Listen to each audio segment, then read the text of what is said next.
విశ్వాసము, నిరీక్షణ, ప్రేమ. క్రైస్తవం జీవితంలో ఇవి ఎదగాలే. చాలామంది ఎక్కడికి స్టాప్ అయిపోయినరు. నేను ప్రవచిస్తున్నా, నేను భాషలతో మాట్లాడుతున్నా, అద్భుతాలు జరుగుతున్నాయి, నా అంత విశ్వాసే లేడనుకుంటున్నారు. ఇవే గ్రేట్ అయిపోయినాయి. కానీ ఎక్కడ ఎదుగుతలేరు, అవే కావాలంటున్నారు. కానీ ఇవన్నీ కూడా ఒక దినం వచ్చి ఏమవుతాయి, నిలిచిపోతాయి అనేది తెలుస్తలేదు. ఎంత పెద్దగా అయినా మాకు అద్భుతాలే కావాలి,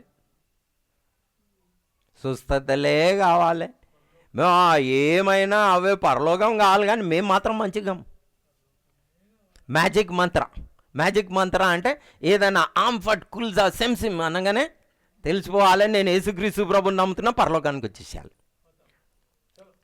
అలీబాబా 40 చోరులు అంటాడుగా, కుల్జా సిమ్సిమ్ అనగానే అంత తెరిచిపోతుంది. అట్లా నేను యేసుక్రీస్తు ప్రభుని నమ్ముతున్నా, పరలోకం తెరిచిపోవాలి. ఏంటి తెరుస్తుంది? మంత్రమా?